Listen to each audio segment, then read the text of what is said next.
नमस्कार। मेरा पूरा देश सुन रहा है। राष्ट्र की आवाज 140 करोड़ लोगों की एक ही आवाज। आपके साथ मैं हूं सरफराज। मैं सरफराज सैफी आपको बताना चाहता हूं, दिल्ली में शराब घोटाले के मामले में अरविंद केजरीवाल पर आरोप लगे। अब दिल्ली की कमान आतिशी को सौंप दी गई है। दिल्ली चुनाव में अब कुछ महीने का वक्त बचा है। ऐसे में केजरीवाल का यह फैसला दिल्ली में मास्टर स्ट्रोक माना जा रहा है। चुनाव से ठीक पहले आतिशी के हाथ में कमान देकर आम आदमी पार्टी ने दिल्ली में चुनावी पिच सेट कर दी है। दिल्ली विधानसभा चुनाव में आम आदमी पार्टी का फोकस महिला वोटरों पर रहने वाला है। महिलाएं घरों में वोटरों को प्रभावित करने की क्षमता रखती हैं और बदले हुए राजनीतिक समीकरण को देखकर भारतीय जनता पार्टी भी रणनीति में बदलाव करने को मजबूर हो गई है। मुख्यमंत्री के तौर पर आतिशी के सामने कई बड़ी चुनौतियां होंगी। कम वक्त में आतिशी को इन चुनौतियों का सामना करना होगा, उनसे निपटना होगा। आखिर आतिशी के सामने दिल्ली में कौन कौन सी चुनौतियां होंगी, यह आज आपको राष्ट्र की आवाज के जरिए बताने, दिखाने, समझाने की कोशिश करूंगा। अरविंद केजरीवाल के बारे में धीरे धीरे ऐसी धारणा बढ़ने लगी थी कि वो आम आदमी सिर्फ नाम भर के रह गए हैं। कभी सरकारी बंगला लेने से इनकार कर चुके केजरीवाल पर दिल्ली के मुख्यमंत्री आवास को शीश महल में तब्दील करने का आरोप लग चुका है। भ्रष्टाचार के आरोप में जेल भी जा चुके हैं। जेल से लौटने के बाद अरविंद केजरीवाल ने मुख्यमंत्री पद से इस्तीफा देकर अपने पुराने अंदाज में केजरीवाल लौट आए। दिल्ली चुनाव से पहले केजरीवाल की छवि को एक बार फिर से आम आदमी वाली छवि में गढ़े जा रहा है। केजरीवाल एक बार फिर से सारे सुख सुविधाओं को छोड़कर अपने पुराने अंदाज में इस वक्त रह रहे हैं। ऐसे में सवाल उठता है कि क्या दिल्ली की सियासत में केजरीवाल की रीलॉन्चिंग की तैयारी है? आज आपको राष्ट्र की आवाज के जरिए यह बताने, दिखाने, समझाने की कोशिश करूंगा। भ्रष्टाचार के खिलाफ लड़ाई में जन्मी आम आदमी पार्टी इस वक्त खुद भ्रष्टाचार के आरोपों में घिर गई है। आम आदमी पार्टी के संयोजक दिल्ली के मुख्यमंत्री रहे अरविंद केजरीवाल को 177 दिन तक जेल में रहना पड़ा। आलम यह है कि जमानत पर बाहर आते ही अरविंद केजरीवाल ने मुख्यमंत्री पद से इस्तीफा देने का ऐलान कर दिया। अब केजरीवाल का कहना है कि जब तक उन्हें दिल्ली की जनता नहीं चुनती, तब तक वो दिल्ली के मुख्यमंत्री की कुर्सी पर नहीं बैठेंगे। महज 12 साल के राजनीतिक सफर में केजरीवाल 3 बार दिल्ली के मुख्यमंत्री बन चुके हैं और अब चौथी बार की तैयारी में है। सिर्फ 12 साल के सफर में आम आदमी पार्टी राष्ट्रीय पार्टी बन चुकी है। लेकिन कैसे, यह आज आपको राष्ट्र की आवाज के जरिए बताने की कोशिश करूंगा। मैं अपने हिंदुस्तान के कोने कोने की आवाज को दिल्ली तक पहुंचाता हूं। दिल्ली की आवाज को देश दुनिया के कोने कोने तक पहुंचाता हूं। नेताओं की आवाज को मैं आम लोगों तक पहुंचाता हूं। आम लोगों की आवाज को मैं अपने देश के हुक्मरानों तक पहुंचाता हूं। आपकी आवाज से मिलती है मेरी आवाज और बन जाती है राष्ट्र की आवाज।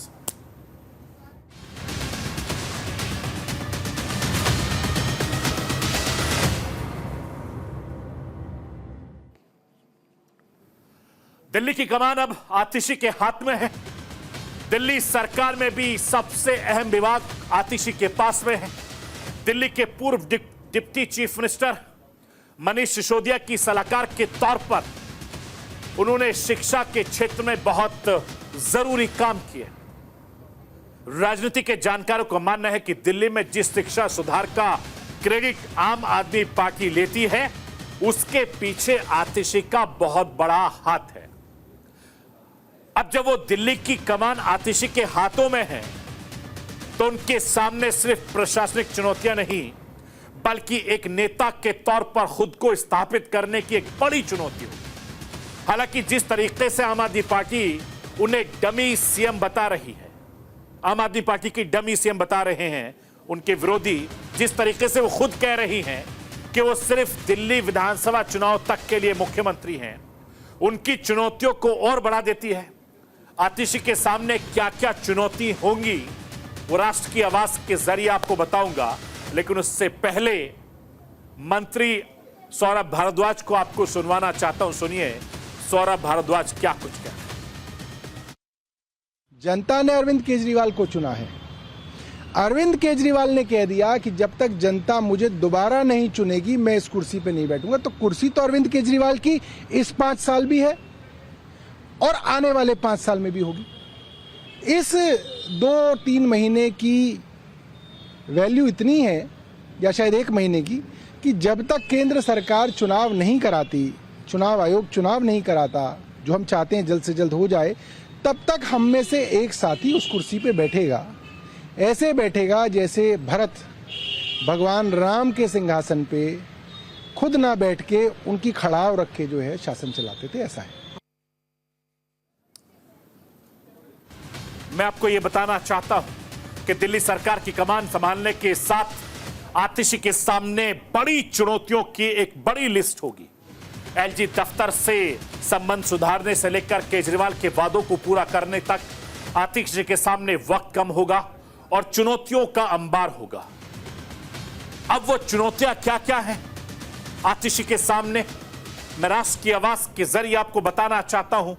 दिल्ली में सबसे बड़ा और पहली जो चुनौती होगी वो यही होगी कि आतिशी अपने ऊपर खड़ाऊ सरकार का ठप्पा ना लगने दें। इसे लेकर भारतीय जनता पार्टी पहले से ही हमलावर है और बीजेपी का आरोप है कि आतिशी केजरीवाल की कठपुतली की भूमिका में काम करेगी। अब देखना होगा कि आतिशी इसका मुकाबला कैसे करती है। महिला सम्मान योजना के जरिए 1000 हर महीने देने का वादा केजरीवाल की अगुवाई वाली दिल्ली सरकार ने लोकसभा के चुनाव के पहले पेश हुए बजट में महिलाओं के लिए मुख्यमंत्री महिला सम्मान योजना का ऐलान किया था। अरविंद केजरीवाल के जेल जाने के बाद यह योजना ठंडे बस्ते में चली गई। अब इसे लागू करने की चुनौती आतिशी के सामने होगी।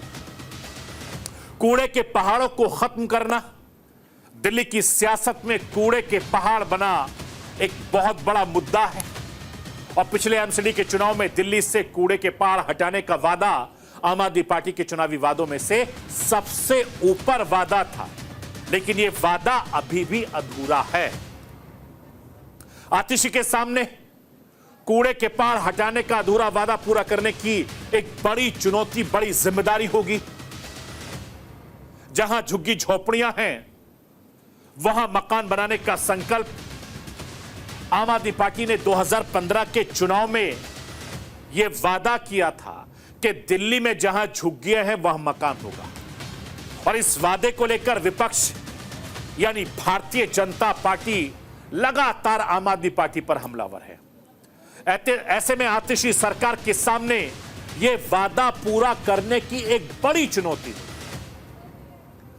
गड्ढा मुक्त दिल्ली का वादा पूरा करना, दिल्ली की सड़कों को गड्ढा मुक्त कराने का वादा भी आम आदमी पार्टी के वादों की लिस्ट में सबसे ऊपर रहा। ऐसे में उनके सामने दिल्ली में गड्ढा मुक्त सड़कों को वादा पूरा करने के लिए 4 महीने का वक्त बचा है। मैं आपको यह बताना चाहता हूं कि ये सारे वो वादे हैं जो केजरीवाल ने चुनाव में दिल्ली की जनता से किए थे। आबकारी घोटाले की वजह से ये सारे वादे ठंडे बस्ते में चले गए।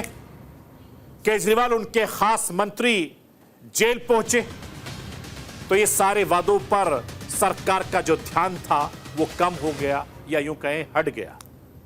अब इन सारे वादों को पूरा करने के लिए आतिशी के सामने एक बहुत बड़ी चुनौती होगी। चुनाव में कुछ महीनों का वक्त बचा है दिल्ली में। ऐसे में इन वादों से ज्यादा वादा पूरा करना आम आदमी पार्टी चुनावी मैदान में उतरना चाहेगी। वैसे आतिशी के सामने आगे कर आम आदमी पार्टी ने चुनावी पिच को पहले ही सेट कर लिया और दिल्ली विधानसभा चुनाव में आम आदमी का फोकस महिला वोटरों पर रहेगा। महिला घरों में वोटों को प्रभावित करने में मादा रखती हैं। ऐसे में महिला सम्मान योजना के जरिए दिल्ली के 18 साल से ज्यादा उम्र के हर महिला को हर महीने 1000 रुपए देने का वादा आतिशी को पूरा करना होगा, जिससे चुनाव में आधी आबादी को फायदा मिल सके, उनको अपने पाले में लाया जा सके, उनके वोट बैंक पर नजर डाली जा सके। मैं आपको यह बताना चाहता हूं कि 16 फरवरी 2020 की वो तारीख है जब केजरीवाल ने तीसरी बार दिल्ली के मुख्यमंत्री के तौर पर शपथ ली थी, वो भी विधानसभा के 70 में से 62 सीटें जीतकर। बहुमत के बावजूद केजरीवाल बतौर मुख्यमंत्री अपना कार्यकाल पूरा नहीं कर सके।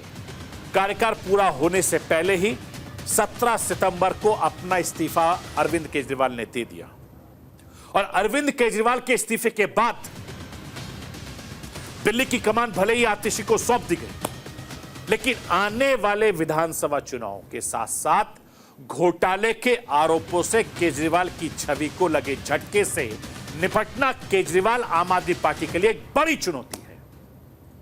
केजरीवाल को चुनौती इसलिए बड़ी है क्योंकि 2024 लोकसभा चुनाव में कांग्रेस के साथ गठबंधन के बावजूद आम आदमी पार्टी दिल्ली में एक सीट भी नहीं जीत सकी, हमें यह नहीं भूलना। और घोटाले केस में फंसाए जाने को लेकर सफाई भी केजरीवाल को दिल्ली वोटरों को सहानुभूति दिलाने में कामयाब नहीं हो पाए। और केजरीवाल जानते हैं कि पॉलिटिक्स परसेप्शन का खेल है और इसी परसेप्शन के सियासी खेल को जीतने के लिए अब केजरीवाल अपने पूरे अंदाज में नए तरीके का प्रयोग कर रहे हैं। मैं आपको अरविंद केजरीवाल को सुनवाना चाहता हूं, सुनिए अरविंद केजरीवाल क्या कुछ कह रहे हैं। नहीं तोड़ पाए ये हमारा, इतनी कट्टर ईमानदार पार्टी है, इतनी कट्टर ईमानदार पार्टी है। मैं अभी जेल से लौटा, मैं चाहता बड़ी आराम से मुख्यमंत्री की कुर्सी पे बैठ सकता था, पर मैंने कहा नहीं। 14 साल के वनवास के बाद जब भगवान राम लौटे थे, सीता मैया को अग्नि परीक्षा देनी पड़ी थी। केजरीवाल भी अग्नि परीक्षा देगा अपनी। ये लोग मेरे ऊपर आरोप लगाते हैं केजरीवाल बेईमान है, केजरीवाल भ्रष्ट है, केजरीवाल चोर है। मैंने दिल्ली की जनता को कहा मैं इस्तीफा दे रहा हूं। अगर आपको लगता है केजरीवाल चोर है, मेरे को वोट मत देना। अगर आपको लगता है केजरीवाल ईमानदार है, तभी मेरे को वोट देना। और अगर दिल्ली की जनता को लगता है केजरीवाल ईमानदार है और दिल्ली की जनता मेरे को वोट देके जिताएगी, तभी मैं दोबारा सीएम की कुर्सी पे बैठूंगा, नहीं तो सीएम की कुर्सी। मैं आपको यह बताना चाहता हूं कि अरविंद केजरीवाल ने अपने इस्तीफे का ऐलान पूरे जोर शोर से किया, सबके बीच में किया, लेकिन जब नए मुख्यमंत्री का ऐलान हुआ तो केजरीवाल पर्दे के पीछे नजर आए। केजरीवाल ने संदेश यह देने की कोशिश की कि अब दिल्ली की कमान आतिशी के हाथ में है, अब फ्रंट फुट पर आतिशी है। पार्टी के कई अनुभवी चेहरे के बावजूद केजरीवाल ने आतिशी को चुना। एक तीर से कई निशाने केजरीवाल ने साध लिए ताकि नए प्रयोग के सामने खड़ी चुनौतियों को चित किया जा सके। आखिर आम आदमी पार्टी के सामने चुनौतियां क्या हैं? मैं राष्ट्र की आवाज के जरिए आपको बताना दिखाना चाहता हूं। पहली चुनौती आम आदमी पार्टी के सामने 10 साल से सत्ता में होने की वजह से सत्ता विरोधी लहर से निपटना होगा। दूसरी बड़ी चुनौती आम आदमी पार्टी अपनी छवि पर लगे आरोपों के दाग को साफ करना होगा। तीसरी चुनौती शीश महल और शराब घोटाले वाले नैरेटिव को पूरी तरीके से तोड़ना होगा। आम आदमी पार्टी के सामने चौथी बड़ी चुनौती 2025 के विधानसभा चुनाव में एक बार फिर से आम आदमी पार्टी को जीत दिलानी होगी। आम आदमी पार्टी के सामने पांचवी चुनौती पार्टी के संगठन और पार्टी के बड़े नेताओं को एकजुट रखना होगा। इसके अलावा भारतीय जनता पार्टी के चुनावी मशीनरी से निपटना भी एक बड़ी चुनौती।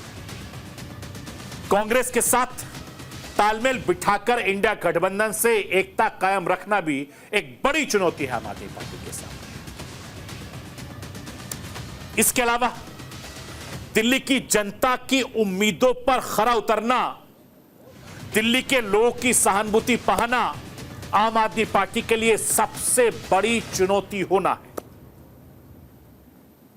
मैं आपको यह भी बताना चाहता हूं, अब केजरीवाल एक बार फिर से मुख्यमंत्री पद, गाड़ी, बंगला, सुख सुविधाएं त्याग कर आम आदमी वाली अपनी पुरानी छवि में आ गए, या यूं कहें कि उन्हें फिर से छवि को फिर से गढ़ने की कोशिश की जा रही है। दिल्ली की सियासत में रीलॉन्च किया जा रहा है। मैं आपको आम आदमी पार्टी के सांसद राघव चड्ढा को सुनवाना चाहता हूं। सुनिए वो अरविंद केजरीवाल को लेकर क्या कुछ कह रहे हैं।